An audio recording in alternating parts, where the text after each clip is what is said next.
breaking right now, John. The committee's chairman, Jason Smith, says the president's son lied 3 different times when he testified behind closed doors back in February. He says that is all according to new documents provided by IRS whistleblowers. We've got Congressman Brad Wenstrup, who's a member of the Ways and Means Committee, coming up. But let's get right to congressional correspondent Chad Pergram live on Capitol Hill. And Chad, what did Hunter allegedly lie about?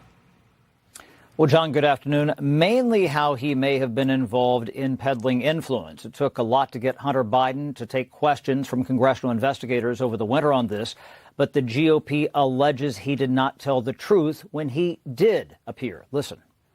Hunter Biden lied 3 times to congressional investigators, which is a crime, and he did it to conceal the fact that his family was profiting millions of dollars from communist Chinese or Ukrainian companies to line their own pockets.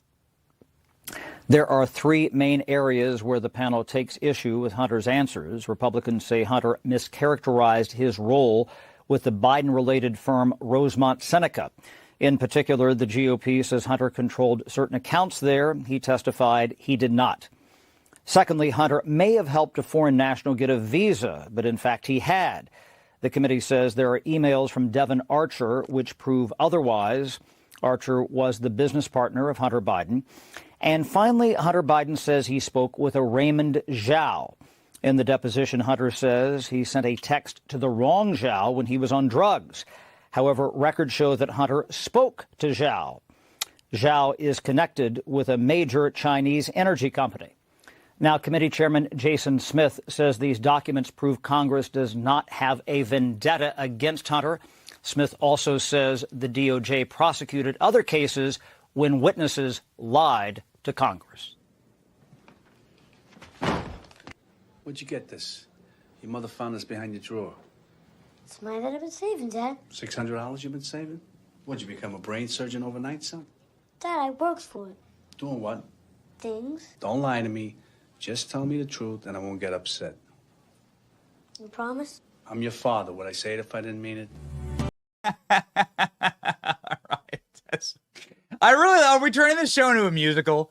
Is that what we're doing? We're turning the show into a musical. Got it. Okay, I like it. I mean, I'm okay with it. All right. All the memes are now singing memes, and Hunter Biden has been singing quite a bit on this program. Will Hunter Biden be singing like a bird when he's in trial in less than 4 weeks? Ooh, baby, we're going to cover all of it on today's show. And is the reason why Hunter Biden isn't in prison right now because he's a protected CIA asset? And the answer to that is, of course, absolutely and yes. Today is Thursday, May 23rd, 2024. New evidence proves that Hunter Biden lied while under oath in a deposition released by Republicans. Why would he have the temerity to do that is a good question. Because he's a protected intel asset.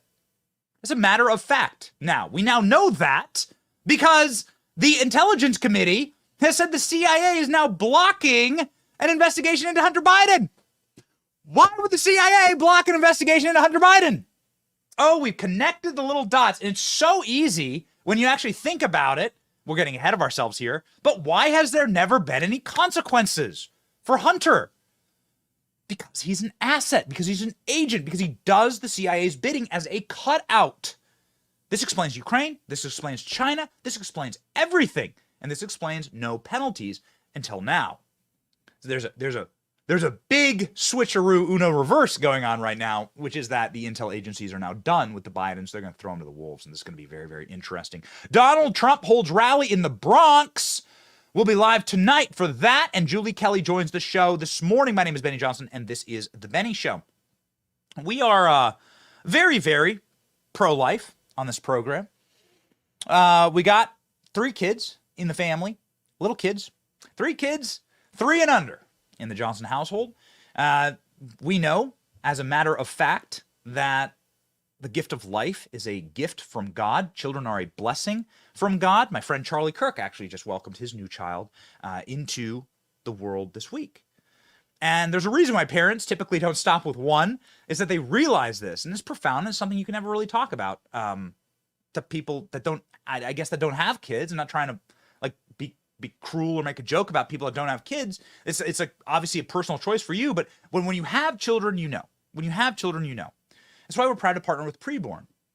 We want as many people as possible to experience the miracle of life in this country. Preborn assists in that by providing free ultrasounds to expectant mothers. Preborn provides these ultrasounds at clinics in high abortion areas where there may be mothers who are struggling with a decision. Just hearing the heartbeat gives a baby double the chance at life in these areas. So you should join us in donating to Preborn today. Dial pound 250 and say the word baby. That's pound 250. Visit preborn.com/Benny. Preborn.com/Benny. Say the word baby, and you can help save a life today.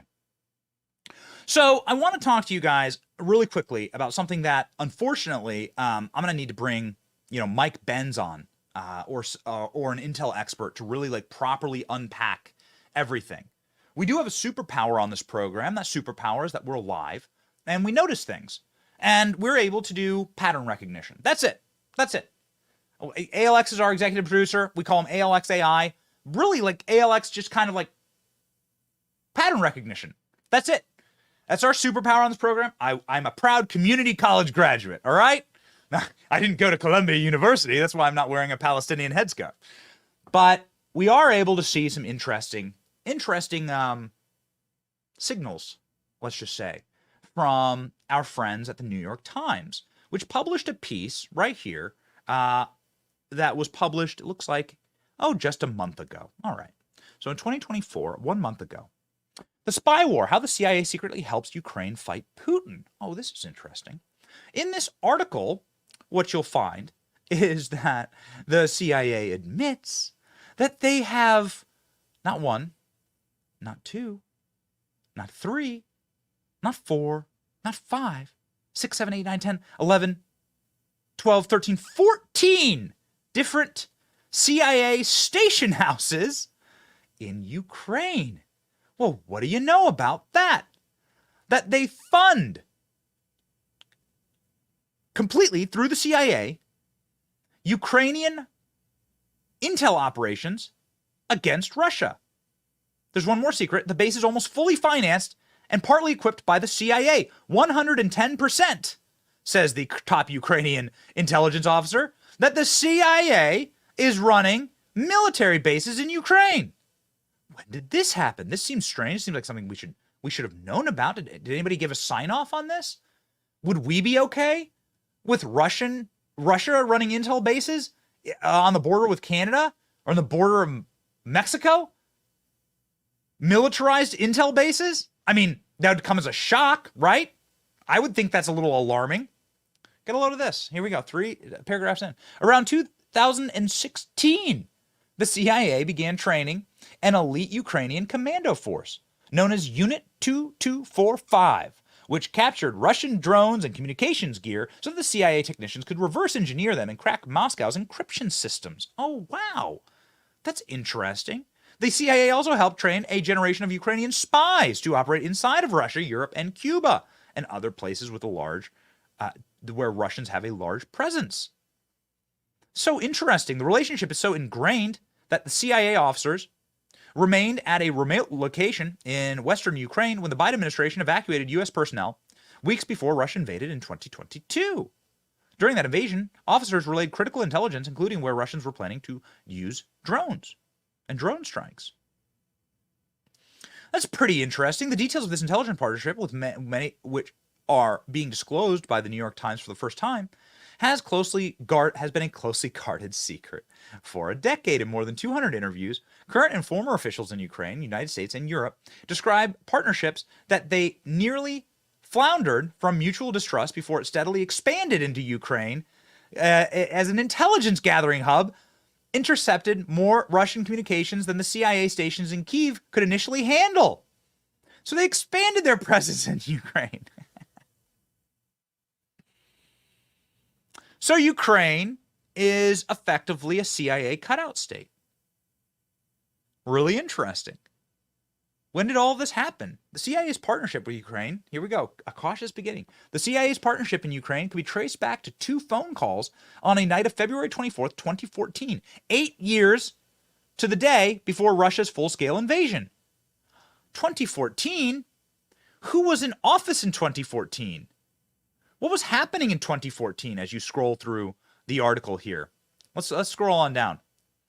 What you will notice in 2014 was that there was a coup d'etat that happened in Ukraine, and that coup d'etat changed the, I don't think you could call it pro-Russian, just a little bit more, Klein. There you go. A little bit more, you can see the coup there. It's called the Maidan coup in 2014. There we are.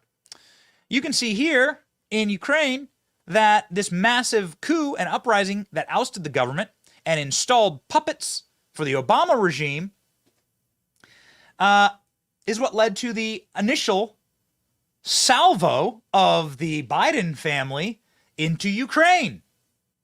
You see, the Biden family weren't interested in Ukraine, nor were Ukrainian companies offering plum positions to Hunter Biden or his father for their oil or natural gas resources. They needed to establish a beachhead there, and they used the CIA to do it. Suddenly, after this Ukrainian uprising, which was totally and completely coordinated by Victoria Nuland at the State Department. In fact, Victoria Nuland, I don't know, ALX, if we can get this audio, but Victoria Nuland is on tape before the coup talking about who the new selected leaders of Ukraine were going to be. Joe Biden's on tape after leaving office 2 years later, manipulating those leaders into closing down banks that would have shown the facilitation transaction between Ukraine and his family. Let's get that, ALX. I know we have that clip. So it all begins to make sense now. A intelligence agency that was completely and totally compromised by the Obama regime. The Obama regime made a bet with them. Obama came in and said, I'm going to flip the left into loving you guys. For the last 40 years, the left and Democrats have hated the CIA, the FBI, and the intel agencies. Obama's bargain with them was, I'm going to change that dynamic. I'm going to flip it. And they're going to love you. Here's the game, though. You're going to have to investigate my political enemies, plant evidence on them, like the Russian dossier, hide evidence from the American people through lies like the Hunter Biden laptop, and you're going to have to protect my people, like Joe Biden. He's going to have to get his. And we'll all join you in this new operation where we have power forever in this country. And you have power forever, and that's all you people care about because you're all cultists. You're cultists who worship at the altar of power. And so this operation went really well until 2016 when Donald Trump became president. And this is really interesting. Of course, it's leading up to breaking news that the CIA is now blocking an investigation into Hunter Biden. Now, why would they do that? Unless the CIA was trying to stop you from understanding that they are the ones behind the coup in Ukraine, that they have all these station houses that isn't even, this isn't even the kind of stuff that is controversial. It's printed here in the New York Times. You can read it for yourself. I encourage you to. I'd never normally encourage you to read the New York Times, but please have a look. Let's pop it up, please, Klein. Go ahead and read for yourself, ladies and gentlemen. The Spy War, how the CIA secretly helps fight the Ukraine war against Putin. How Ukraine is a cutout state for the CIA. And just like they do with every single country, the CIA is an organization that then monopolizes the industries inside those countries to fund war and to fund their own operations. And that's what happened. But you need to have people that you trust. You need to have like a Biden on the board of these companies. You need to make sure that everybody's getting a piece in a system like this. And most importantly, you got to make sure that the incoming president, Donald Trump, that you don't run, that you haven't completely and totally converted yet or compromised yet, that guy doesn't investigate and sniff around into what you were doing. Just a reminder that Donald Trump was impeached. Trump was impeached for just asking questions about Ukraine. When something's, as Tucker Carlson said, when something's infected, when you press on it, it hurts. People recoil. Why would they impeach Trump for just asking a question about Ukraine? What exactly are they hiding in this place? Why do we still fund Ukraine, even though they've already lost the war? Would we be okay with Russia setting up military stations on our borders? Of course we would not. We nearly got into nuclear volley with the Russians when they put nukes in Cuba. Of course we wouldn't be okay with that. And really, this all ties beautifully together with audio we have of Joe Biden. Now, ladies and gentlemen, here's the audio. You were never supposed to hear this. This is audio that was recorded. We don't know who recorded it exactly. But this is audio of Joe Biden. In the very last days of him being vice president, you'd assume that Joe Biden would be taking photos with his grandchildren, the ones that he claims, or would be, I don't know, getting mementos or knickknacks, or maybe writing down some final thoughts at his desk at the end of his 8 years as vice president, right? Presumably, this would be a reflective time to be at peace with the job that you've done and so on, right? Nope. Joe Biden, in fact, was engaged in calling one world leader, the leader of Ukraine, who was installed by the State Department in a 2014 coup, who the leader of Ukraine was responsible for allowing all of the board seats to go to Hunter, all of the cash to flow into the Biden bank accounts. This is the deal, right? Joe Biden's calling on tape. I don't know why this isn't played every single night on every single cable news show. It shows how corrupted your media is. Joe Biden calling the leader of Ukraine, threatening him, threatening his physical safety. If he doesn't shut down the banks that facilitated all of the transactions between presumably CIA cutouts, his family, Hunter Biden, the Burisma board, and so on. We have it on audio. Why would Joe Biden be spending his last hours as vice president doing this? Just fill in the blank, ladies and gentlemen. Here's the tape. Biden goes into overdrive to clean up loose ends. November 16, 2016, 2 weeks after Donald Trump's victory, Joe Biden is on the phone with Poroshenko. His voice tenser now than before. This is getting very, very close. What I don't want to have happen, I don't want Trump to get in a position where he thinks he's about to buy onto a policy where the financial system is going to collapse and he's going to be looked to pour more money into Ukraine. That's how he'll think about it before he gets sophisticated enough to know the detail. In other words, Biden does not want Ukraine asking for more money from Trump. Doing so would cause Trump to look into the details. So anything you can do to push the Privat Bank to closure so that the IMF loan comes forward, I would respectfully suggest is critically important to your economic as well as physical security. Wait a second. Joe Biden, hold on. They impeached Donald Trump for a quid pro quo. There's a transcript where Donald Trump's like, you should investigate the Bidens. They're corrupt as hell in your country. And then they impeached Trump for that when the Bidens were corrupt as hell in this country. But yet here's quid pro Joe on tape saying, for your physical security, you better close down this bank. The bank's called Privat Bank. We don't have enough time to get into it right now, but the bank's called Privat Bank, and it's the bank that was owned by a man named Kolomoisky, a Ukrainian oligarch, and this bank facilitated all of the payments through Malta to hide where they're coming from into the Biden bank accounts. And it's why James Comer can't get these numbers. Joe Biden's demanding the closure of that bank. We've done our homework on this stuff, all right? Now, we promised you we'll do a special with Mike Benz. We'll do a special with the actual intelligence experts on this operation and what was actually happening here. Because we have breaking news that we have to get to. We could talk about this all day. Because it's so interesting and it's so corrupt. But it actually rips the bark off of this fake veneer that we're fighting in Ukraine for our freedom. No, we're not.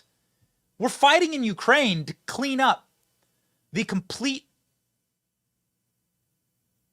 dumpster fire that was left for I'm trying to use polite terms here. I have some more colorful language I'd like to use, but I won't.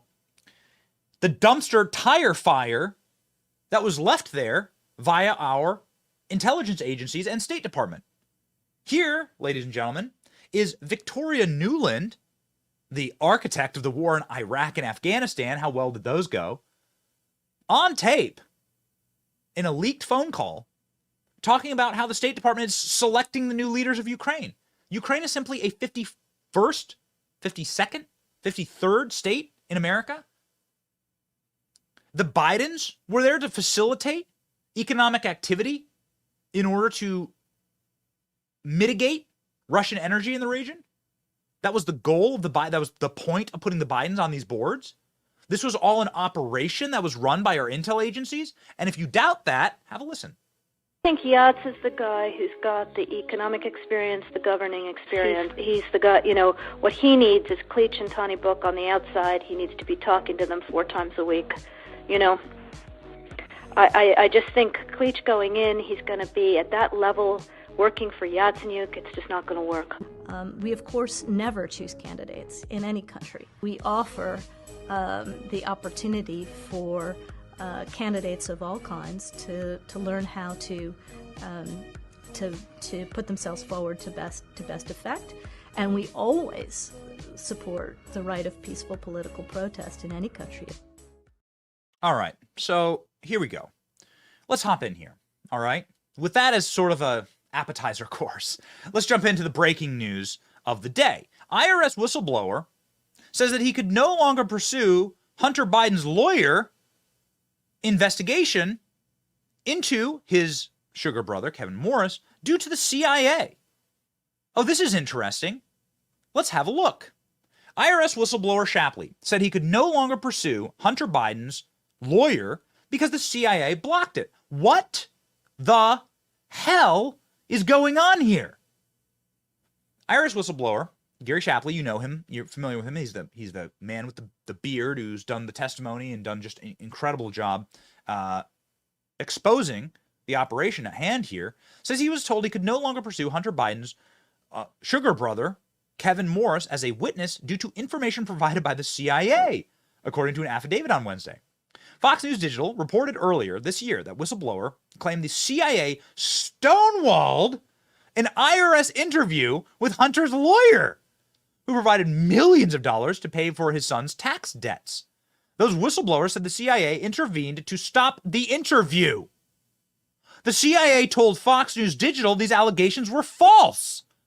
Schlafly's affidavit, released on Wednesday, shed further light on the CIA's alleged interference with the attempted interview with Morris. In and around August 2021, discussions were ongoing with the prosecution team on Hunter Biden investigation concerning witnesses who needed to be interviewed further in the investigation.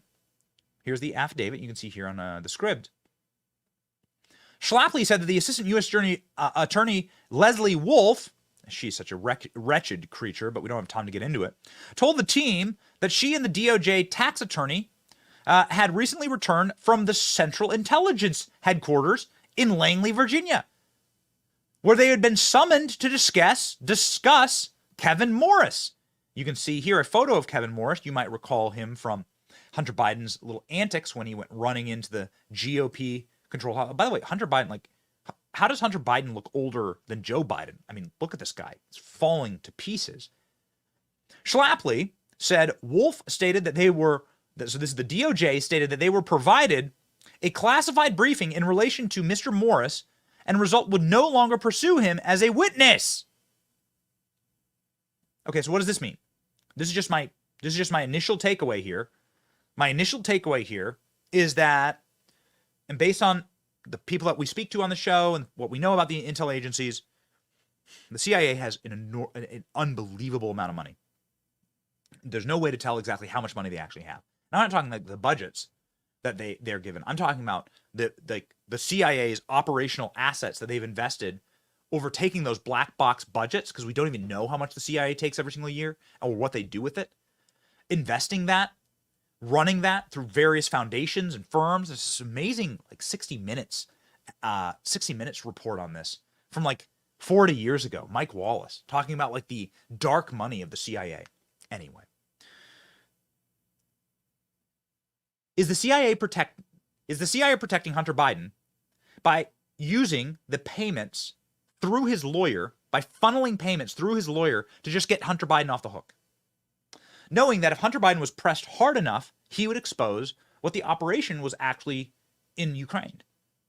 What his dad was calling furiously the Ukrainian leader, Poroshenko, to fix.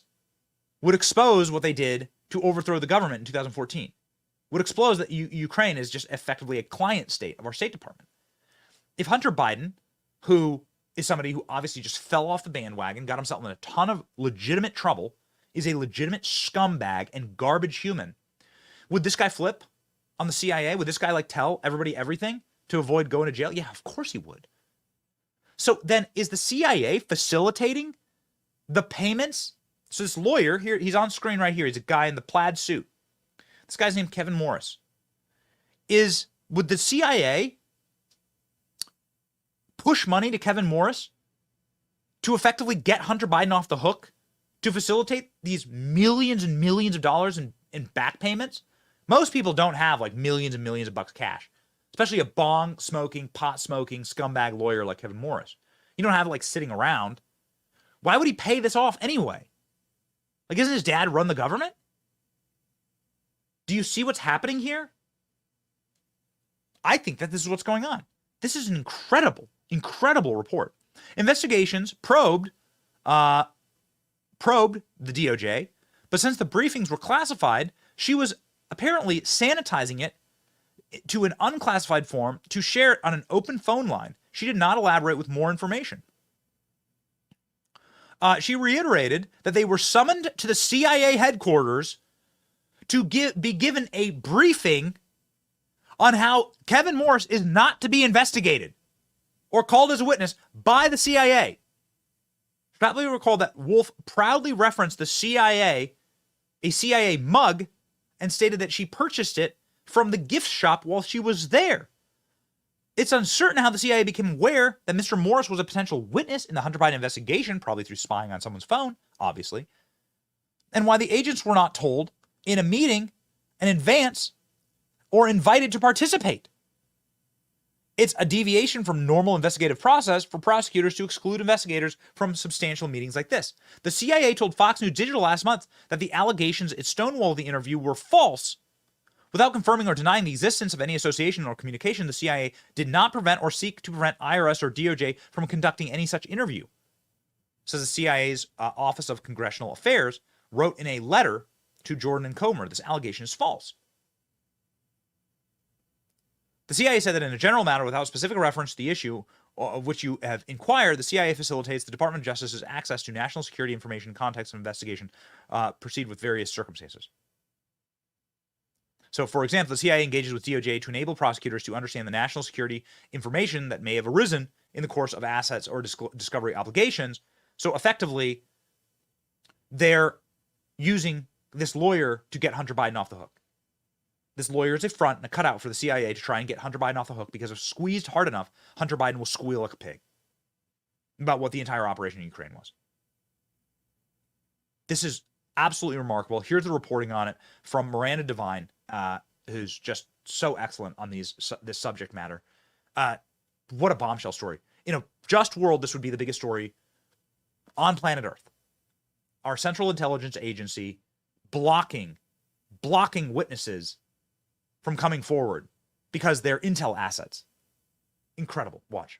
Jesse, I think the lying, of course, is pretty important when he lied under oath, but we've seen other people lie under oath to Congress and nothing has ever come of it, so not holding my breath. I think that the CIA aspect of this is very curious. I've just been researching a book, and it seems that the CIA's shadowy hand is behind a lot of the Hunter Biden, Joe Biden influence peddling saga, both during Joe Biden Biden's vice presidency and beyond. And, you know, we've already seen that the Dirty 51 letter, that dishonest letter written by 51 former intelligence operatives, most of them from the CIA, including 5 former CIA directors, that letter saying that Hunter's laptop was Russian disinformation, which it wasn't, just before the election was really amounted to election interference. And if, in fact, as there is suggestion that there were active CIA people involved in vetting that letter and clearing it, then we're talking about a very serious issue where the intelligence agencies will have been proven to have intervened on Joe Biden's behalf to rig the election.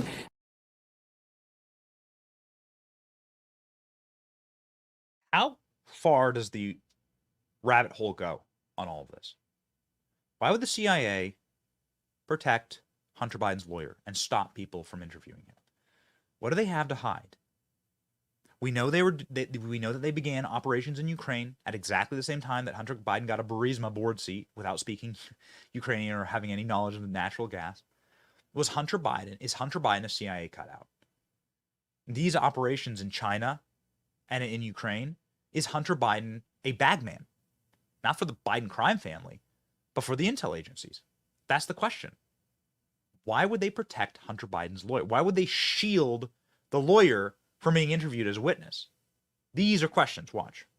And on top of the fact that here it seems that they were trying to intervene in the Hunter Biden investigation in Delaware on Hunter's behalf to prevent the investigators from talking to his sugar brother, who was an integral part of the tax investigation because, of course, he gave more than $6 million or lent to Hunter to pay off his tax debts and to fund his lavish lifestyle. Yeah, and we also remember the whistleblower for the Trump perfect phone call. Such a perfect phone call. Yes. With CIA as well. So is the sugar brother an asset? And is that $6 million he loaned to Hunter even his money? Very good question. And look, if he's being protected by the CIA, he must have been useful in some way. And remember that Hunter Biden himself was on the board of a CIA cutout. He was placed on that just before he went to Burisma in Ukraine. Which cutout was that? That charity group? It's called, it's part of the NED, the National Endowment for Democracy. It's the subset of that the Democrats are involved in. Wow. Can't have a country that stands against itself, right? So a lot of people ascribe this to Abraham Lincoln, right? A house divided against itself cannot stand. No, Abraham Lincoln was paraphrasing Christ in the Gospels, where he says effectively the exact same thing. You cannot have a nation that is running you cannot have a clandestine intel services that is running operations against the American people. The people defrauded here, the people harmed here, is the American Republic and our members of Congress that we very naively put up to represent us. I mean, this all ties together. There was a grand bargain that was struck where Barack Obama said, we are going to flip Democrat opinion on you, the intel agencies, and we are going to live in a permanent majority, and we're going to install Hillary Clinton, and you're going to have power forever, and we're going to increase your budgets. All you need to do is be our bagmen. You need to use the power of the espionage services to spy on Trump, to plant evidence against Trump, to literally plant evidence at Mar-a-Lago. Julie Kelly's going to join in just a moment. We're going to talk about that.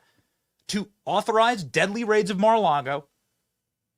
Just make sure that we have the same enemies. And now, what's amazing? When was the last time you heard criticism of the CIA or the intel agencies on MSNBC? When was the last time you heard corporate media, intel, criticism of our intelligence fiefdoms right there in McLean in Northern Virginia? When was the last time that the corporate press really came out against the FBI or any of the degeneracy of that organization or malfeasance? It's all evaporated. On the left, There's a funny meme of like a hippie driving like an old VW van. And it's like don't trust the CIA, don't trust the government. It's like hippies in the 70s, like leftists in the 70s, and leftists today. They're like, trust the government, trust the science, believe the CIA, believe the FBI with an FBI shirt on. That's like a liberal today. Obama was able to negotiate the grand bargain, full flip. But there was a cost. The cost was we're going to be in business together. The Democrat Party and the intelligence agencies are going to be one. And we're going to use the awesome power of American intelligence to harm, destroy our political opponents, maybe get them killed, which is what they wanted to do in Mar-a-Lago with Trump. And you're going to be totally protected on our side. We're going to make them love you. And that's what they did. They actually had a briefing in Barack Obama's White House about spying on Trump. John Brennan was there. We have the notes from it. We have James Comey's notes where they hatched the plan. Biden was there to spy on Donald Trump and to plant evidence and to smear him as a Russian agent. It's all operationally from the root of the tree, the rot at the root of the tree. As Kash Patel talks about, like the top tier levels of intelligence at the FBI and at our intel agencies that are totally, completely, and wholly corrupted. This is why Hunter Biden feels the need and the privilege, actually, to lie again and again and again under oath to Congress. Most people wouldn't do this. Most people would be quite scared of doing this. Hunter Biden knows he's protected. Watch. House Republicans say they have new documents that show Hunter Biden lied to Congress under oath. 2 IRS whistleblowers provided docs to the House that they claim prove Hunter perjured himself at least 3 times. Hunter lied to Congress about using his dad's name to shake down a Chinese businessman for $5 million. He lied about controlling a bank account for his shady firm. And he lied about helping a foreigner obtain a visa. Hunter's lawyer told Fox this: "Here they go again, grasping at straws and twisting Hunter's testimony to try to revive an impeachment inquiry that was a complete and utter failure." The House is also releasing a document from one of the IRS whistleblowers claiming the CIA blocked them from interviewing Hunter's sugar brother, Kevin Morris. According to the document, an assistant U.S. attorney, Leslie Wolf, had a classified meeting with the CIA at Langley and was told Morris was untouchable. She didn't tell the investigators why they couldn't interview Morris, but she did tell them that she picked up a mug from the CIA gift shop on the way out.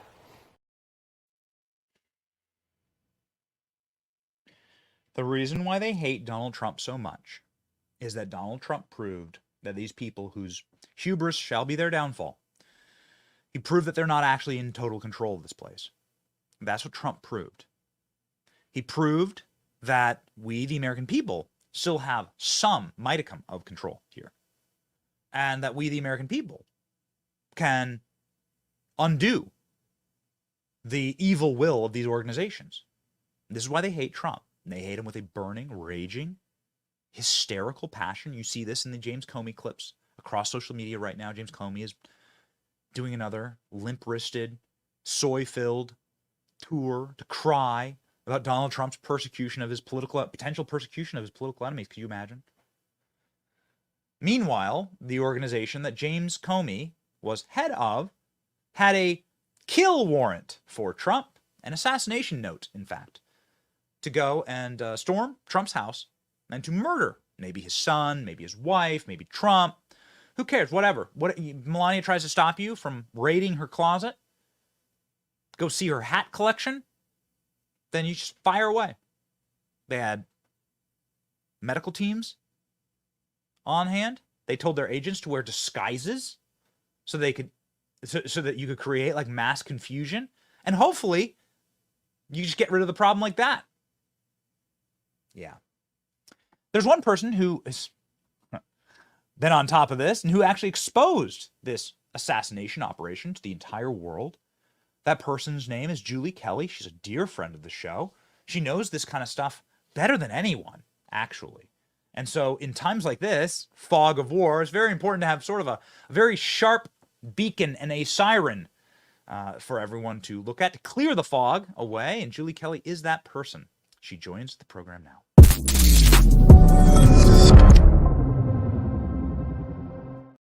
Just wow. Wow. What a news cycle. I thought this would be easy to like talk about the Trump assassination, and we did talk about that yesterday.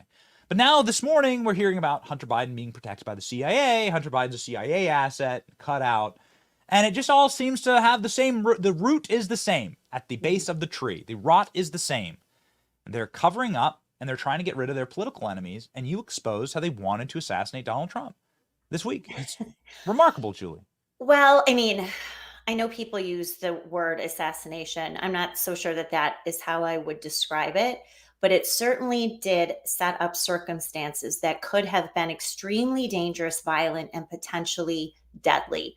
And that is because you had 30 armed FBI agents who were not in uniform, who were in regular t-shirts and pants and shorts with no indication that they were FBI agents or investigators. You had top DOJ officials who also were involved in this raid wearing business attire.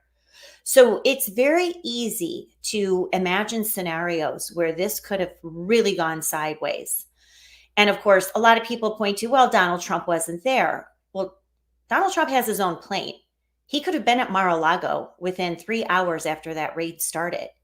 And Benny, here's my question to those insisting this is standard operating procedure. First of all, it's not, because there are specific federal laws to protect a former president. You are not allowed to make threats of bodily harm against a former president and his family. Did this standing order, this use of deadly force by the FBI, does that represent a threat against the former president? Of course. So, Benny, my question to those who, we even had people on our side saying this is standard operating procedure. This is normal, the FBI came out with. Someone needs to explain to me how the FBI is exempted from making threats against a former president, because that's exactly what that was. What if he would have showed up at noon at Mar-a-Lago, marched into his private residence, and tried to stop armed FBI agents from going into his son's room, which is what they did, or ransack Melania's suite, which we just got more evidence that that actually did happen. And he wanted to stop them and wouldn't move. What was the FBI going to do? Touch the president? There are specific laws that pertain only to former presidents and their families. So someone will have to explain to me how the FBI and some random magistrate judge in Florida who's already compromised, that they can get around these federal laws. I've yet to see that. What we've seen, and of course in times like this, we expressly seek out the most expert opinions or the most thoughtful opinions on the moment, because I've never been a law enforcement agent. I don't work for the FBI, nor do I know or have a Secret Service badge, right? I don't have any of those things. But Dan Bongino does.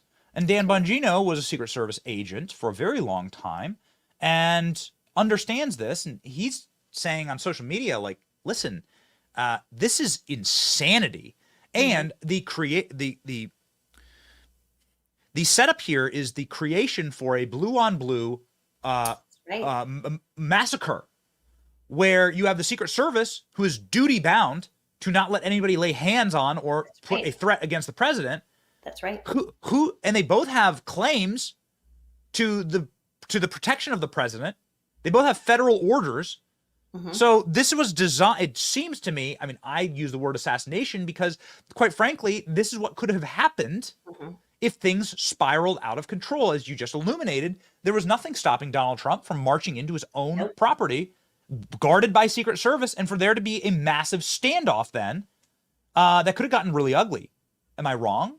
No, you're absolutely right. And that's why shame on people, of course, National Review, people like Andy McCarthy coming out and saying this is by the book, this is normal protocol, without considering where this could have gone really tragically wrong. And the whole fact that from beginning to end, Benny, there is nothing normal about how this raid went down. You had a really heated debates between top DOJ officials, including Biden appointees, including people like George Toscas, whose dirty fingerprints were all over Crossfire Hurricane and protecting Hillary Clinton in the email investigation. They were the ones running the show from Main Justice. This is not how things like this work. So there was actually dispute in the Washington FBI field office saying we do not even need to do this armed FBI raid. Donald Trump and his attorneys are already cooperating. But you had Biden apparatchiks at Maine Justice and the National Security Division who led this from start to finish and went over the heads of FBI investigators and over the head of local U.S. attorneys' offices to conduct this. So there's nothing normal, and shame on anyone on our side who is defending this. Yes. Because to your point, let's imagine Melania Trump found out that they were rummaging through her only son's bedroom, and she flew to Mar-a-Lago, and she went there and stood in front of Barron's room and said, "You are not coming in here." What were they going to do? The FBI agents brought handcuffs. Who were they planning to cuff? I mean, kill the first lady. That's exactly right. Yeah. What if what happens there? Just really quick. I wasn't planning on doing this, but just really quick. Like, so Melania Trump is guarded by the Secret Service. She's under Secret Service guard. Yes, she is. So is Barron. And so is Barron. And so we covered Barron's graduation. You can see the agents everywhere, right? And that's right. And so Melania Trump, flanked by Secret Service agents, walk into her house. Yes. For the sake of argument here, into her property. That it's not the government's property, it's her property. And she stands in front of her son's room and says, "You are not going to violate my son's privacy." Right. And then the FBI agents draw firearms and say, "We have the authorization to use deadly force. You are not allowed to stop us." What does the Secret Service do in that scenario? My guess is the Secret Service would defend Mrs. Trump. That is my guess. That is their oath and their obligation, because they have a duty and they are protected by federal statute to protect individuals in their care, specifically former presidents and their spouse and their young children. They are duty bound to do that. The FBI is a separate This is the unanswered question, though, Benny, because it's never happened before. Who would have authority there?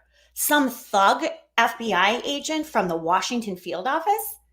Or some who knows what from the Miami FBI field office? They're going to come in and threaten to arrest Melania Trump?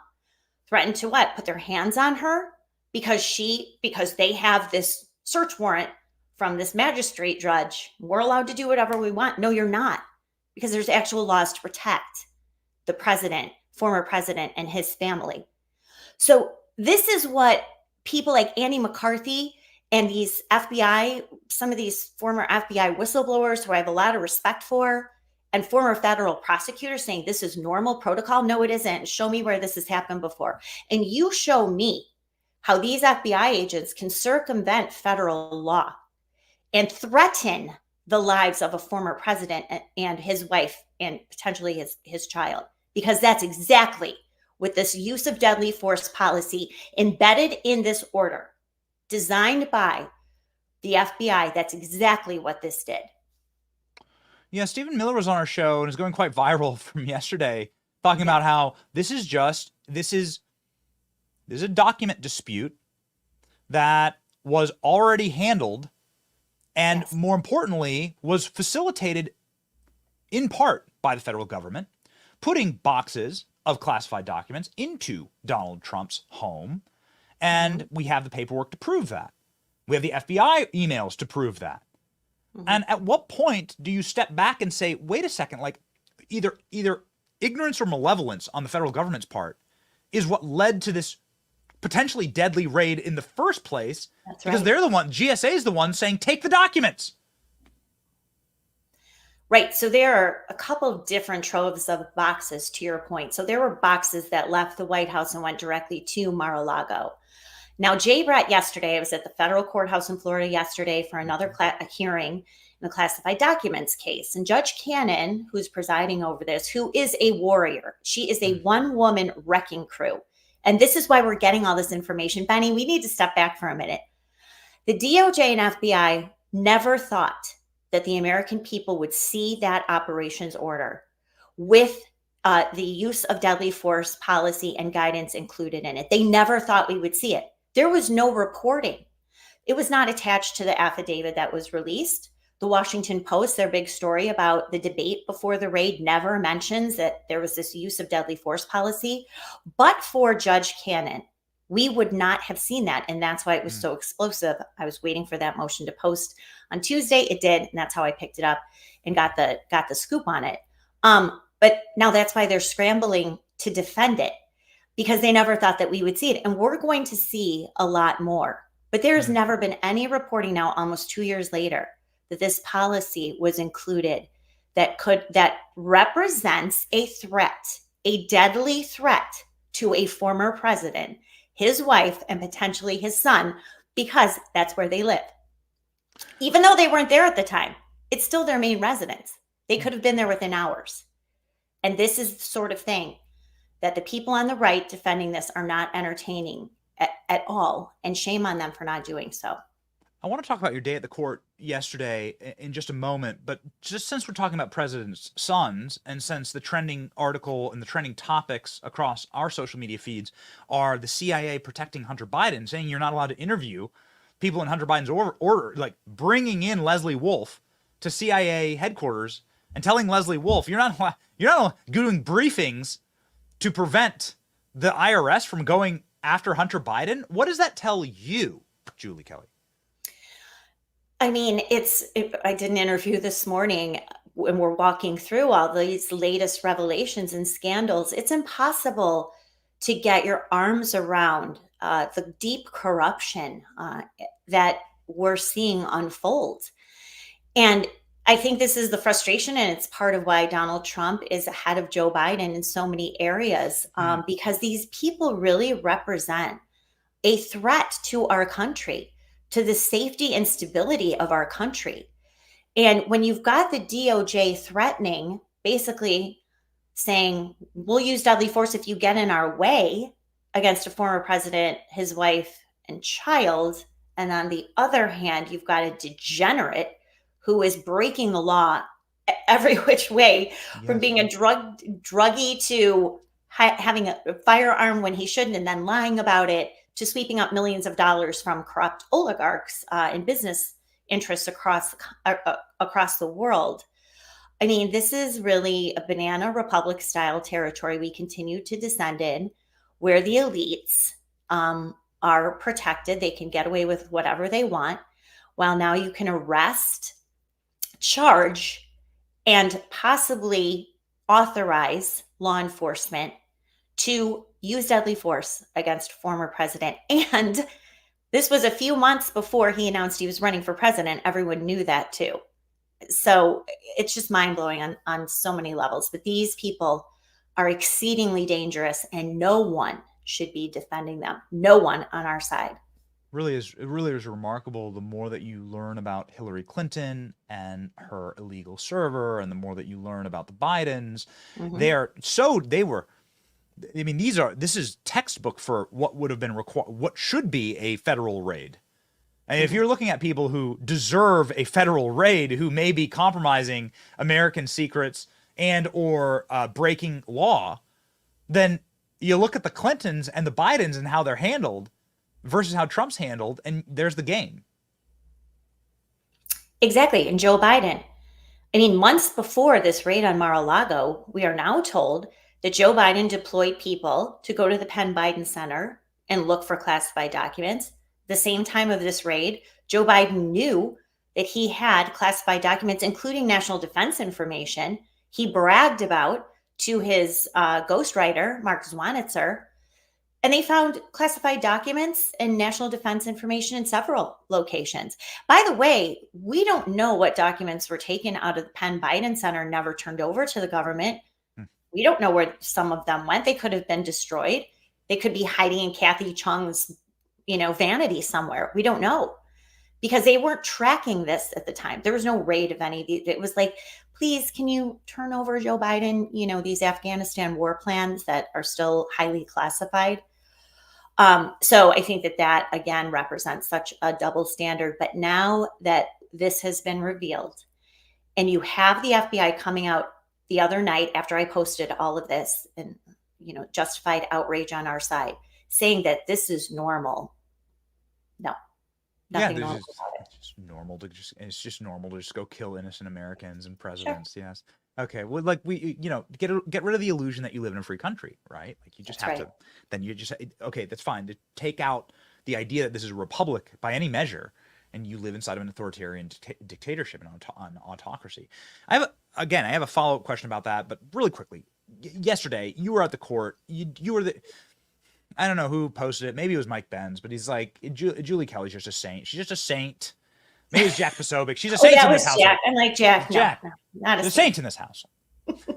You were at the court and you said that Jack Smith's prosecutors are starting to like snap a la Judge Mershon. Yep. And they're starting to like lose their minds and they can't believe that things are going so badly for them. Can you please elucidate for us what happened? So in addition to, and I think this was David Harbach, who is one of Jack Smith's lead prosecutors, he usually is a pretty cool customer.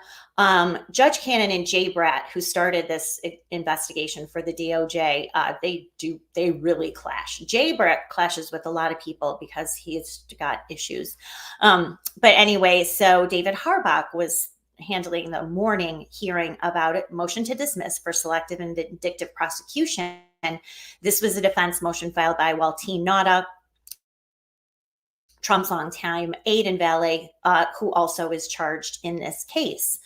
So Stanley Woodward, the attorney, was going through a lot of this, his motion, understandably, and then David Harbach got up. And he's usually a pretty cool customer, and he and Judge Cannon get along more, as I said, than with Jay Bratt. He just lost his mind. I mean, he was pounding on the podium.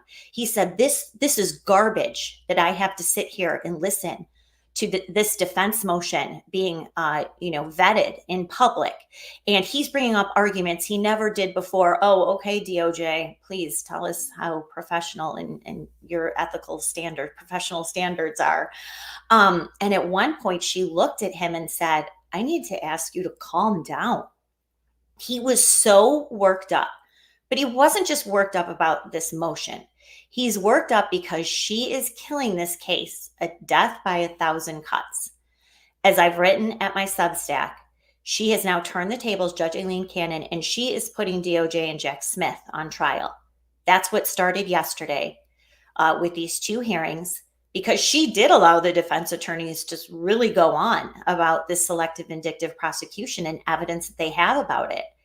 And this is what is so upsetting to Jack Smith's team, that you have a judge actually doing her job, upholding her oath of office to protect the rights of the defendant and make sure that the government is not abusing their authority, which of course they have in this case since day one. She is holding more hearings into next month. I will be covering them as well. She authorized the unsealing of about 10 more court filings from early in this case, unsealing those. She wants the American people to know how dirty, corrupt, and sloppy this investigation is. They know that it's imploding. The revelations about spoliation of evidence, telling the court that the evidence collected at Mar-a-Lago was still in its original sequence, which it's not.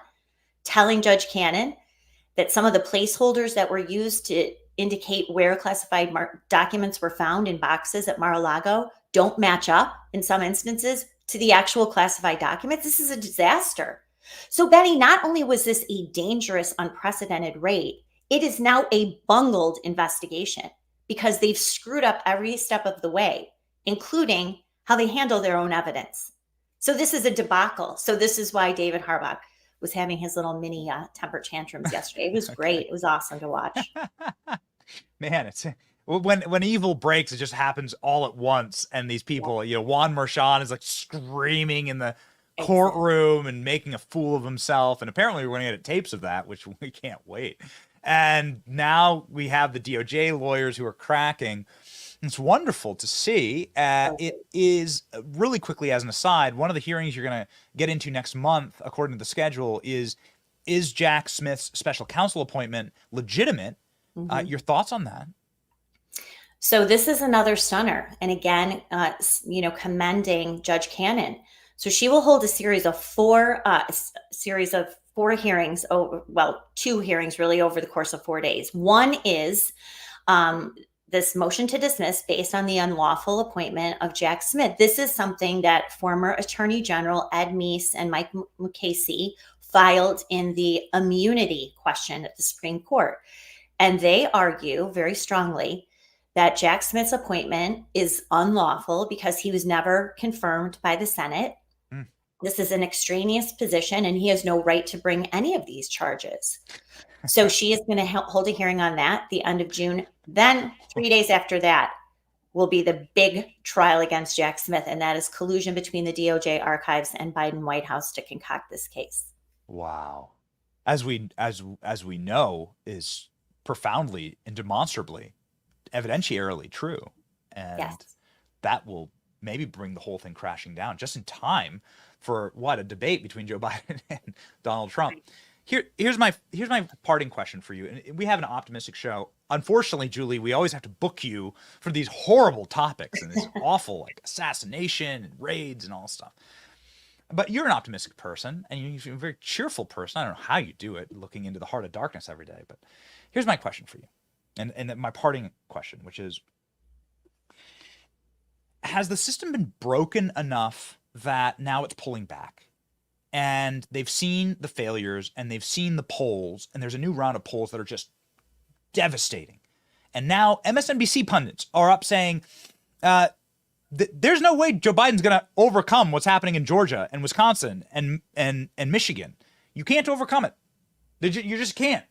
Right. We're starting to see like the patterns that are building to an eventuation of a Donald Trump presidency. And we're even starting to see, if you look close enough, you can see the guardrails that are furiously being built around a Donald Trump presidency, a future Donald Trump presidency. Based on your expertise in this matter, do you believe that some of the powers that be have effectively said, we've overplayed our hands here, and this is now an embarrassment, and these people have been these people are jackals, and we should really just throw them to the wolves, and to have this place keep running, we've got to like have a fair one, and we've got to sort of rebuild here. Do you believe that that's like? Do you believe that's happening? I'm starting to get like starting to feel the energy of that, and I'm starting to see a lot of data points that point to that. I definitely think that is the sense among definitely the base, and then even really disgruntled Democrats who are like, this is not where we want our time and resources dedicated to this lawfare against Donald Trump and his family and his associates, et cetera. But there is no way that the left, the Biden regime, these prosecutors who I watch, most of these judges, with the exception of Judge Aileen Cannon, there's no quit in them. In many cases, they're doubling down, and I already see this in Washington with the judges there. But to be optimistic, there is a lot of unraveling that is happening before our very eyes that these interests did not anticipate would happen, right? They didn't think that Alvin Bragg was going to get the first bite of the apple. They thought right now. Alvin Bragg's never eaten an apple, Julie. Come on. Well, that's true.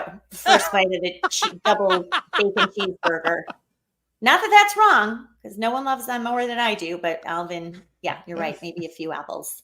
They thought right now, Benny, the plan was right now, May 20, whatever we're in 3rd, 2024, that they would be celebrating a quick conviction of Donald Trump in Washington, D.C. on the 4 counts for Jack Smith's indictment on January 6th.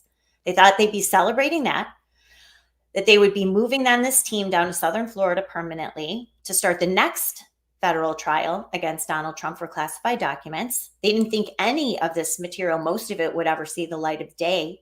They should have, because Judge Cannon handled the special master case. She knew how corrupt they were from day one. But they never envisioned. And I think the team in Southern Florida has also done an exceptional job. You've got upwards of 10, 15 motions to dismiss for various reasons with a ton of evidence. I mean, they had to FOIA to get some of these records and emails between the Biden White House, the archives, and DOJ. They FOIA'd to get that. That wasn't even produced in discovery. They are extremely aggressive here. And that's something that Jay Bratt and David Harbaugh, because they're arrogant, because they've been unaccountable and gotten whatever they wanted, didn't see this coming. So now they're left with this Alvin Bragg, this clown, this compromised judge who also is a lunatic, and Michael Cohen and Stormy Daniels. This was not how it was supposed to be. So they're disappointed, but that does not mean that they are relenting or giving up, because that's absolutely not who they are. They're Marxists through and through, and they are going to keep punishing everyone, including J6ers, as long as they possibly can get away with it. Yeah, until we put a stop to it. like we did in 2016, and proved that there's still a little thread here in this country that says we're a republic and that the people are in control, and they're not. And so we pray for that. Prayers up for Eileen Cannon, who is a hero of the republic.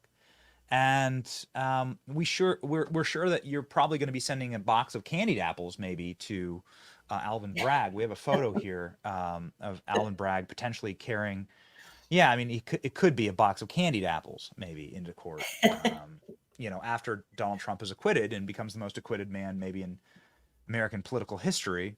And we look forward to the ticker tape parade down Madison Avenue on Donald Trump's acquittal here in New York. We'll see what happens.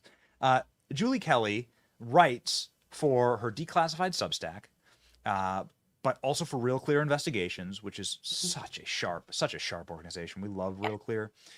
You can find her on Substack, declassified, but we always encourage our extremely online audience to go to her X account and follow her there.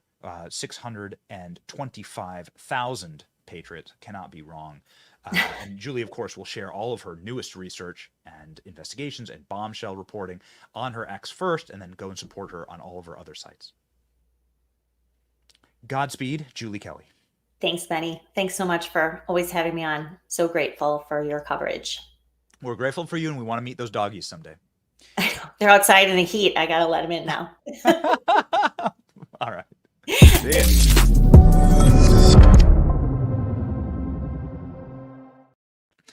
See ya.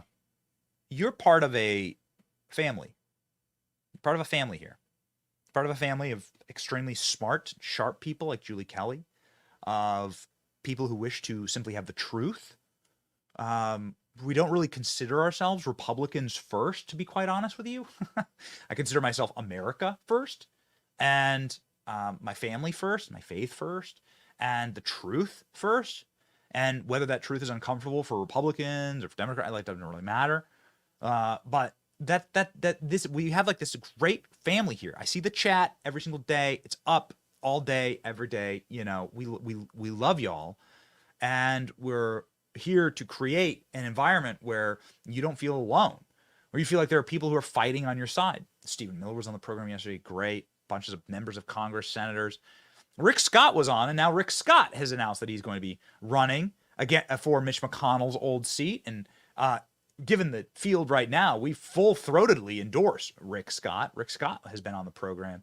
Hopefully he'll be the next Senate leader, and then we'll have a Senate leader that can come on to this program and can give a vision for the Senate. And this is what our job is here, is to create this community. The thing that they want is for you to feel alone. The CIA is rushing in to protect degenerate, racist scumbag. I say racist not as like a pejorative in the sense that everyone calls each other racist these days. I mean, you can check Hunter Biden's texts using the N-word all the time, calling Asians yellow. Like, you just check the text. It's been written up. Wouldn't do it on our show. But that's it. Hunter Biden, like, sick, degenerate, womanizing, abusive, deeply abusive man who got kicked out of a demonic sex club. It's a demonic sex. We talk about it too much, but it's a demonic sex club in LA, in the hills of LA, where there's true demon and evil energy. And the owner of that club, and that club is filled with pentagrams and, like, eyes wide shut, like creepy stuff everywhere. He kicked out Hunter Biden on his first day at the sex club because Hunter Biden was, and I quote, a very, very bad person, and made everybody else at the demonic sex club feel uncomfortable. The CIA is defending that guy and protecting that guy. Okay. So you need a place, right, where we have community and where, like, we feel like we have people fighting on our side. And that's what this program is all about. We'll be live tonight for the Donald Trump rally in the Bronx. Here we go, ladies and gentlemen. We're going to be live this evening. Donald Trump rally in the Bronx. Going to be awesome. We'll be live at 5:30 approximately. And here's the promo. Let's pop it up here. Ladies and gentlemen, we will be rocking and rolling. We got some special guests. We hope that you join us. It's going to be really, really exciting. And there's going to be, I think, a truly great energy. Now, there's already some pretty great energy in New York. Apparently, a giant Trump banner was dropped down at Yankee Stadium last night. looking really, really fresh here. There's Donald Trump's giant face of Donald Trump at Yankee Stadium. And Newsmax, our dear and old employer at Newsmax, they are doing interviews in the Bronx. They're going pretty great here. Check this out.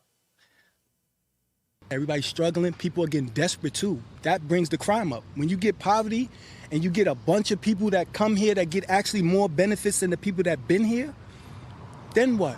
This is real America. This right here, people are paying 30, 40% more. We were just going to buy Windex to clean the windshield.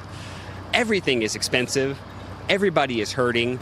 People need to see that their leader cares about them, and Donald Trump does care about them, and that's why he's coming here. Why do you want to see Donald Trump tomorrow? But Donald Trump is the man. Everybody wants to see Donald Trump, and Donald Trump is the man. I don't know. Call me cheerfully optimistic, but I see this as a sea change in the country. We're going to see what happens tonight. We're very, very excited about it tonight. We're going to have reporting from on the ground at the rally tonight. We hope that you join us. Here's some of what you may hear from this evening. These are residents of the Bronx shouting out Donald Trump. If President Trump came here to the South Bronx, would you attend the rally? Of course. I would want to meet Trump. I want to shake his hand. He's the only president that I see that can ever make America great again. He's capable of doing that. I would love to go to a rally with Donald Trump come, because I'm a big Donald Trump supporter, and I will support him 100%. Oh, yeah, definitely we're going to show him love. We're going to show him a lot of love, and, like they do in other states. We definitely need to see Trump here. There's nothing but love for Donald Trump here in the South Bronx, the North Bronx, the East Bronx, and the West Bronx. So, you tell me... We want Trump to come back. Please, bro. Biden, get out of here, bro. I would come to the rally and support Trump, because the Bronx need a change, and we need somebody that's really going to help this community. I would definitely come to a Trump rally in the South Bronx. I like him. You do? Yes. Yes, I will come to a rally if President Trump was to come to the Bronx, and I also would bring other people to come too and support him. Would Joe Biden get a warm reception if he came to the Bronx? No, he wouldn't have. And I'll make sure of that. I make sure of that. Ladies and gentlemen, we got some salty sodium to put onto our dear friend AOC. Dear friend AOC. AOC, ladies and gentlemen, deserves our salt. She needs our salt. AOC is sodium deficient, and so we shall generously pour salt upon her as she cries and weeps, bitches, moans, and mules about Donald Trump going to the Bronx. This is such a great clip. Listen to the meltdown from AOC. She's like, we have been able to rig every election, and Donald Trump can't change that. Let's salt that lib. No one more deserving than AOC as Donald Trump stomps on her home turf. Let's go. Salt that lib.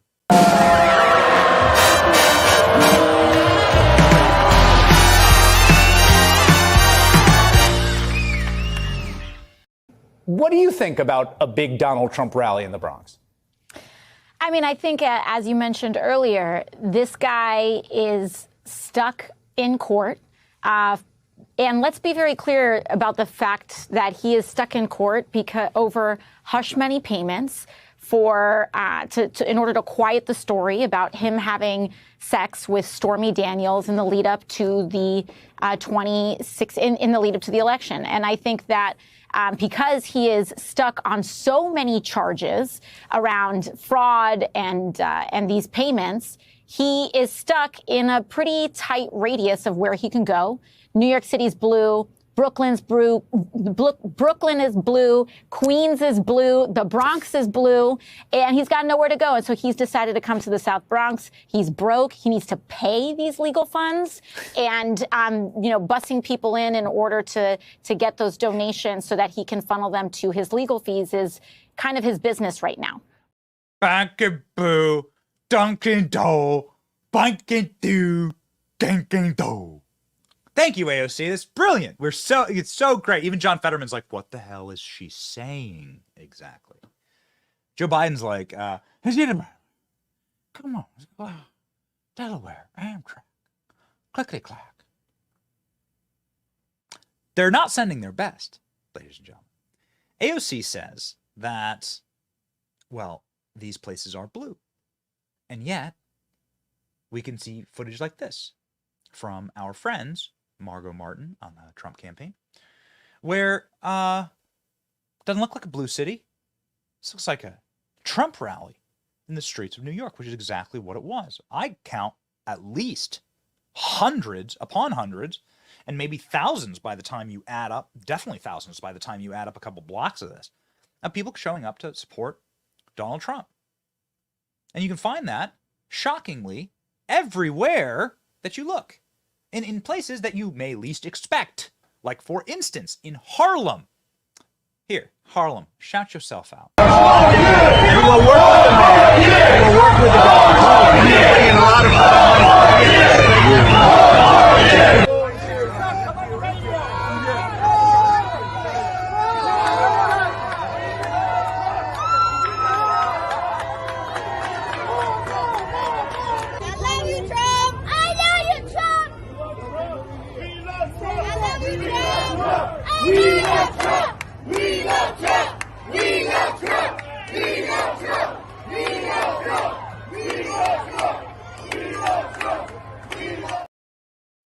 So, were all those people bussed in? Those little kids? It's the Bronx, so Puerto Rican kids, right? Like were they bussed in? Where did they come from, AOC? Did they come from the privileged, rich, leafy suburbs like you did? As you LARP and roleplay a Jenny from the Bronx operation? Nah, baby. No, that's real. That's real love. That's actual love. And you see it everywhere. This is the streets of Fulton County. We're the only show. We deeply care about you and we love you and we say thank you for tuning in. The reason why you tune in is that we pick up on things that nobody else picks up on, and we'll play you like what reality is. And this is reality, ladies and gentlemen. This is Donald Trump being cheered. Let's bump the audio on this. It's Donald Trump being cheered in the streets of Fulton County. They're dancing, cheering for him, and saying, "You done effed up, Fanny. Free Trump." You hear it? Talking about they got everybody. Free Trump. That's what it sounds like. Look at that. Looks like. This is what it looks like when Donald Trump goes into a Chick-fil-A on that route. As the story goes, Donald Trump was driving from getting his mugshot, saw a Chick-fil-A, and said, "I want to go do a campaign stop there." And here's what happened. I don't care what the media tells you, Mr. Trump. We support you. We support you, Mike. Okay, 4 p.m. We're here 4 p.m. Come here, let me give you a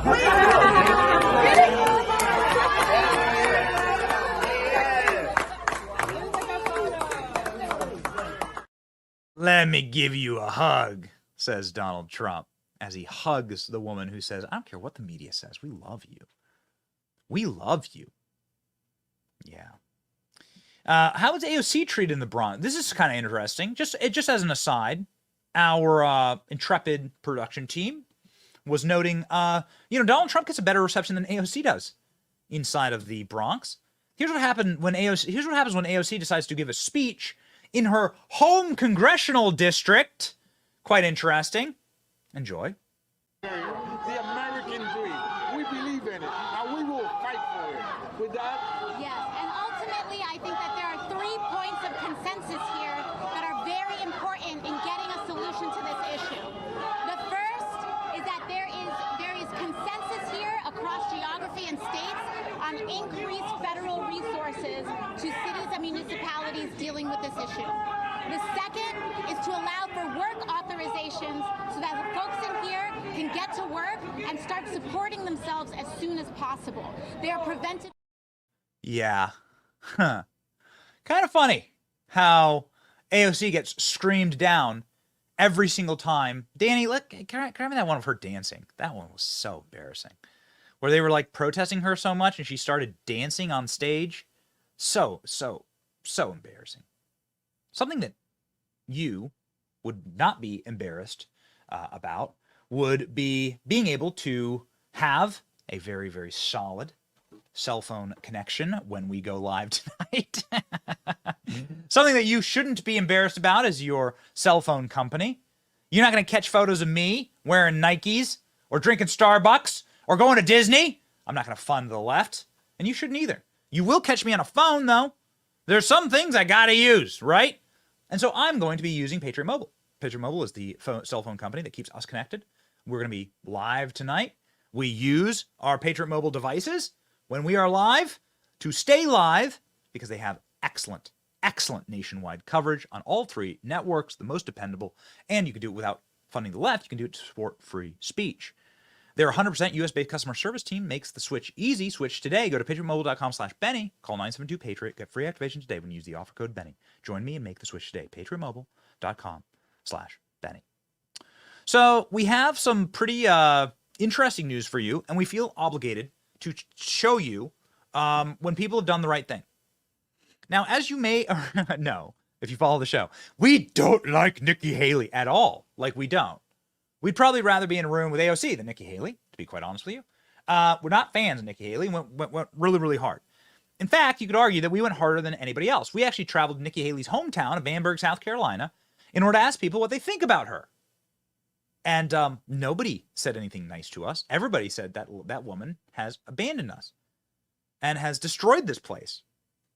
And so we are not fans of Nikki Haley. However, broke clocks are right twice a day. And also, we are Christians, so we're fans of redemption. And we think that people can get it right. Nikki Haley shocked the world yesterday in her first public speech after dropping out and not endorsing Trump. So she drops out. She doesn't endorse Trump. She doesn't tell her supporters to endorse Trump. Many said, oh my, she's going to go for a contested convention because she does have a few delegates, right? You run for president, you're going to get a handful of delegates. Vivek has delegates at convention, right? You win some delegates when you run in these races and they allocate the delegates, right? So she does have some delegates. She could have maybe tried to weaponize them against Trump or like try and hurt or get concessions. She would have never like been able to get Trump to not run or stop Trump from getting the nomination, but she could have made it messier than it needed to be. And so we are happy to announce that Nikki Haley, in a very like sort of full-throated way, endorsed Donald Trump yesterday in her first public speech after dropping out. Have a listen. I put my priorities on a president who's going to have the backs of our allies and hold our enemies to account, who would secure the border, no more excuses. A president who would support capitalism and freedom. A president who understands we need less debt, not more debt. Trump has not been perfect on these policies. I've made that clear many, many times. But Biden has been a catastrophe. So I will be voting for Trump. Having said that, I stand by what I said in my suspension speech. Trump would be smart to reach out to the millions of people who voted for me and continue to support me and not assume that they're just going to be with him. And I genuinely hope he does that. So, hey, you know what? Like, what are we doing here? What are we doing? We're going to say, good on you. We're going to accept that was good from Nikki Haley. It's actually hard to argue with anything that she said. She had major disagreements with Donald Trump. Fine. That's actually good. There's no such thing as like a perfect person. All right. There are people who are better than other people. And Donald Trump was way better than neocon Nikki. But we're happy. Like, we should be a party that accepts the enormous amount of Americans, whether it's gangbangers from Fulton County, or whether it's the people in the South Bronx. We should accept those people and say, we are here for America first. You're an American. We can also be a party for you. Screw the Republican Party. We can be America first together. Trump's our man. Trump, we will be America first. And I don't disagree with Nikki Haley, where Nikki Haley says you should reach out to whatever miniature coalition of, Xanax PTA moms that she put together, Chardonnay suburb moms. Okay, fine. Democrats who voted for Nikki. I mean, I still have yet to find a video of a Nikki Haley supporter. We have a lot of videos. We have too many to play for you of Democrats saying they voted for Nikki Haley just to scuttle Trump, and they never planned on ever supporting Nikki Haley in a general. We have How many do we have of those, ALX? We must have a dozen at this point. Democrats on camera being like, yep, I support Nikki Haley. Why? Well, because I want to hurt Trump. Are you a Democrat? Yeah.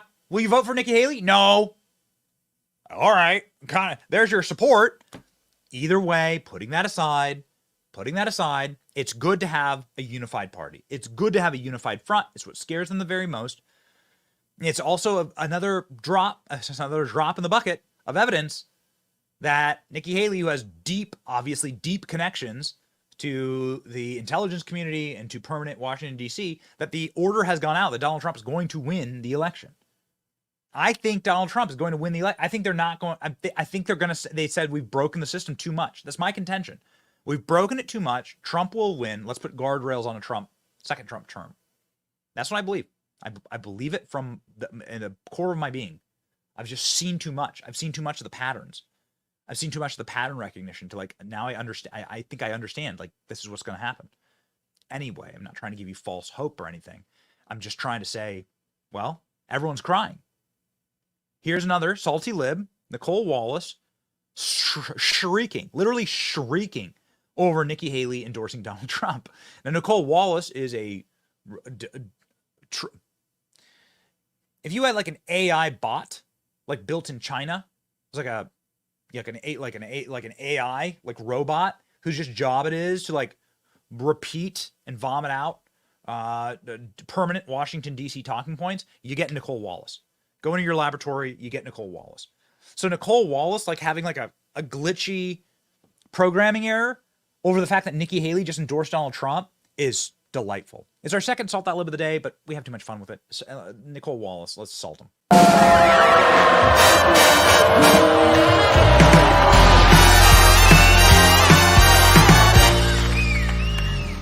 She did raise her hand in that Republican debate and said that she would vote for a convicted felon if Donald Trump was found guilty. And today is evidence that she's sticking to her word. We need shrinks and cult experts to explain this, because with what you're reporting, it doesn't make a lick of sense to me, and it's so recent. I mean, J.D. Vance in 2015 said something similar, but for her and her husband to both been feuding publicly with him just days and weeks before endorsing him is inexplicable to me at a human level. I think it's power. And I think in American politics, access to power in a party that you identify with is a future. And I think that we have a great share of individuals that have proved this time and again that staying closely associated to Donald Trump is a guarantee that you are relevant within politics if you choose to remain in politics. It's unbelievable. Unbelievable. Don Hilliard wearing many hats for us this week. It's unbelievable. It's unbelievable. Listen to the admission there. Read between the lines. Donald Trump's going to gain power. Donald Trump's going to have power. Read between the lines. Donald Trump will gain power. Nikki Haley's doing this because Donald Trump's going to win. Who's saying that? Well, your boy Benny's over here saying it. Who's else saying it? Well, some very curious individuals. I know the show's gone late today, but we can't stop. We have to show you this. Our boy Harry Enton from CNN is, my favorite pollster probably in the country, at least on the corporate media side, and he's just this guy with these really hard, blunt truths. I think he secretly hates Joe Biden. He's saying that Joe Biden is in the worst position to win re-election of any president in American history. Watch. What about Joe Biden? How is he doing in terms of an incumbent in a primary? Yeah, everyone's saying that Donald Trump's doing weak. It's actually Joe Biden, in my mind, in the primaries that's doing weak, at least relative to history. Because right now he's getting 87% of that primary vote for an incumbent. But that's actually the lowest. That is actually the lowest for any candidate since George H.W. Bush back in 1992 when Pat Buchanan challenged him. Of course, we all remember, at least I remember, that George H.W. Bush lost re-election in the fall to Bill Clinton. I mean, listen, what is this? They're signaling what's happening. They're sending out the signals. Joe Biden's going to lose. Donald Trump will win. And I think Donald Trump will win on election night. I really do. I think they'll call it. I think it'll be 9 p.m. I think Trump will win. I think Trump will win by 100 points. I do. I'm not a betting man. I'm not in favor of gambling. But listen, when MSNBC is saying that Donald Trump is winning by by unsustainable margins, you got yourself a problem. Check out Simon and Garfunkel over here on MSNBC. You know, look, we've seen in the past, Mika, that candidates who are seen as maybe not as strong on the economy ultimately win an election, like, say, Barack Obama in 2012. But to be losing by this margin, that is unsustainable at this point for an incumbent. Yeah, unsustainable is what they say. Just a reminder, ladies and gentlemen, that our dear friend and friend of the show, Rick Scott, a senator from Florida, has announced that he is going to enter the race to replace Mitch McConnell. We are going to full-heartedly and full-handedly throw our weight and the weight of this program in favor of Rick Scott, because the only other people running are complete cucked rhinos. And so Rick Scott is the man. We were going to book him on the program as soon as possible. We reached out today. He's quite busy with this announcement. He's an actual Republican. Again, instead of a castrated rhinoceros due for, some work at the zoo. And so we say, good on ya, Rick Scott. Florida, stand tall. We support Rick Scott. Guy rules. He's come on this program. He's super based. He's been a fighter, strong ally of Donald Trump, and he deserves to be our next Senate Majority Leader. And most importantly, Senate Majority Leader who will, based on the weights and measures right now, will have a Republican majority, albeit thin. We'll have a Republican majority in the Senate. So you should have a guy with some guts and some gunpowder in his guts and some iron in his spine and some balls in his shorts. And Rick Scott's that guy. So let's bring it home. Rick Scott, baby.